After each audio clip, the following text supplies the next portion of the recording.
Hi, I'm Marcus with BCC Live. Today we're going to talk about 10 easy tips for making your first video.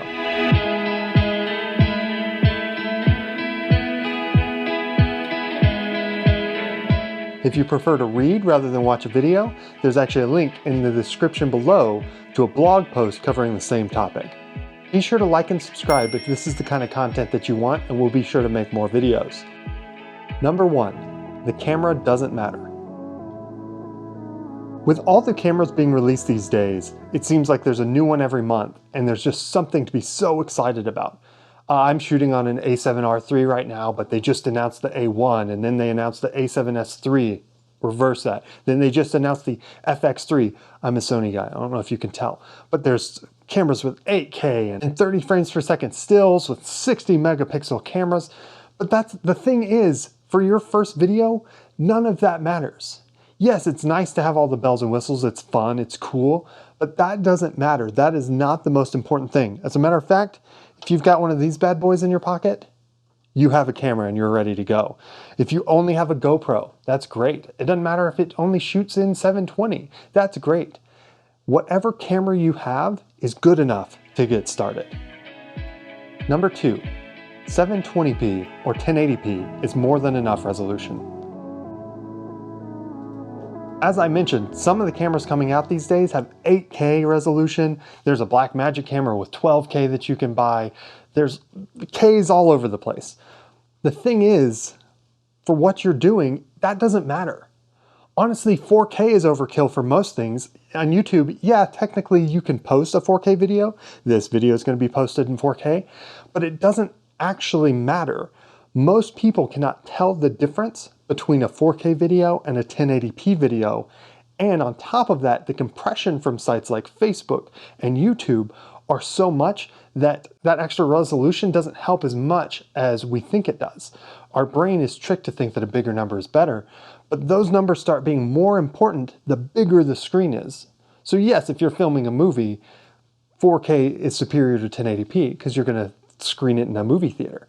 But if your platform is YouTube, you expect most of your people to watch it on a PC, laptop, or on their iPhone, then the resolution doesn't matter as much as you think it does, and as much as the industry wants you to believe. Number 3, story is king. Hands down, the most important part of your video, whatever you're making, is the story. If you're making a vlog, if you're making an actual short film, if you're making a cooking video, the most important thing is the story. Now, how you tell that story is different based on the different subject material, but story is the most important thing. If you shoot something out in the world and then you come back and decide to make it into a video, that story is going to be harder to compile. But you need to look for the through line in that video to try to piece together that story, whether it's a travel vlog or makeup tutorial, doesn't matter. Make sure you have the story that you want to tell. If you can plan it beforehand, that's going to help you even more. Know what kind of shots you want, what kind of supporting material, or B-roll as we call it, even if it's just bullet points. It doesn't have to be a full script. You don't have to treat every film like it's a short film, but you do need to know what story you're trying to tell. Number 4, audio is queen. If story is king, undoubtedly audio is queen. When a video has bad quality video, you're less likely to move away from it. It doesn't matter as much. Low quality doesn't matter. As a matter of fact, go back to the early seasons of The Office.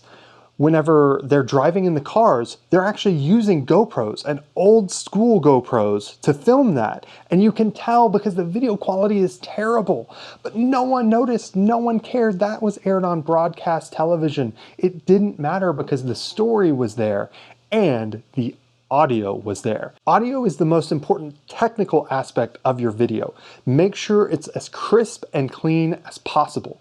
You'll see videos all the time with wind noise. Heck, our videos have wind noise in them sometimes. You can't always avoid it, but you need to take as many steps as you can to mitigate those audio defects. Voiceover is perfectly acceptable. And again, use your phone. You can record a voiceover track on your phone to restate something that you said out in the world that didn't sound good. And then you put supporting content on top of that voice to show what you're talking about. Most video recording devices record decent scratch audio. Scratch audio just means right off the camera. You don't have to have any additional things plugged in. Like I have a lav plugged into my camera. So the audio that comes off of an iPhone, for instance, still sounds pretty good, but there's some tricks to it. Number one, make sure it's close. The closer it is to your mouth, the better the quality of audio. Now, that doesn't always work. Obviously, you can't film like this. That's terrible. No one will watch that. No one should watch that. It's just a shot of your mouth. But the closer you can be, rather than being 10 feet away, be 3 feet away. Hold it at your arm's length distance. If you're outside and there's a lot of wind noise going on, then what you need to do is get to an area where that wind noise is mitigated, or make sure the wind is behind you. So if the wind is blowing this way, turn your back to it and then record. And then listen to what you recorded and make sure it sounds all right. There's no shame in taking multiple takes. Number 5, don't worry about getting famous. All right, full disclosure, this is one that I still struggle with to this day. I have this idea that like, oh man, I want to make good videos. I'm going to put them up on YouTube, and all of a sudden I'm going to have 1 million views for every video that I post. I'm going to be able to make money off it. I'm going to make that money. That's not going to happen. And you need to be okay with that. If your goal is to make money or to get famous, you're going to fail and you're going to hate the process. You need to make videos that you would want to watch. You need to make videos that you're going to enjoy making. If you happen to get famous, great. But if you only get 1 view, great. That's amazing. Because that 1 view is someone who cared and wanted to watch what you cared enough to make. And you're making it for yourself. You're not making it for other people. Make your content for yourself. There is an audience out there for it. You just got to trust that they'll find your videos. And if they don't let that deter you from making videos you love making. Number 6, make something you would want to watch. I mentioned this before, maybe even a couple of times, but make videos that you want to watch. There's always going to be an audience out there for any type of content. People have similar likes and dislikes. They enjoy the same things. They look for content that they can identify with. If you have a video that you want to make, there's someone out there who's going to want to watch it. Guaranteed. You may not be able to find that person always. Sometimes that's the struggle. Again, look at the last point. Don't try to get famous. But make videos that you want to watch. That's also going to ensure that you keep coming back to them. I love Tech Talk. I love it so much that I have to edit it out of we have some weekly vlog videos that we make at BCC. And in 3 out of the 4 that we've made so far, I have had these lengthy tech discussions to the camera that I've had to edit out every time because that's not part of the story we're trying to tell, but I love it. So in a video like this, where I actually get to detail some of my knowledge and some of the things that I love talking about, I love talking about video. There's an audience for it. Even if you're the only person watching this video, it doesn't matter because I enjoy making the content. I enjoyed writing the blog post about it because it's something I love to talk about. Make videos that you would want to watch. Number 7, any editing software will work to get you started. I can't tell you how true this point is. The first video I ever edited, I edited in Windows Movie Maker. That might be dating me because I don't even think you can download that anymore. Edit with what you have. It doesn't matter what the software is. It does not have to be Premiere Pro. It does not have to be Fusion or After Effects or Final Cut or Motion. The free stuff works just as well as the expensive stuff, especially when you're getting started. If you have a Mac, then you have free iMovie. Use iMovie. It's great. It will definitely get you going and get you where you need to be. If you have an iPhone or an iPad, there's a free iMovie app on those as well. Use what you have. You don't need to invest in additional equipment or additional software just to make a video. You can make a great video regardless of what you have at hand.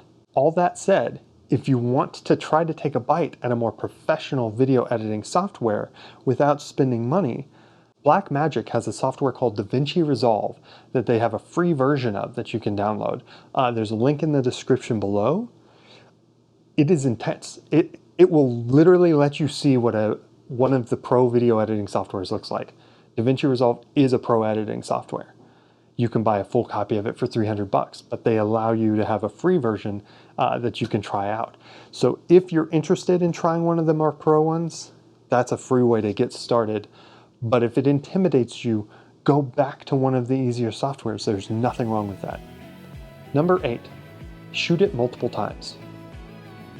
I briefly mentioned this earlier with audio, but it stands true regardless. Shoot multiple times. If you have the ability, whenever you're talking to the camera, after you're done saying whatever spiel you want to say, record it again. It's always good to have a second take.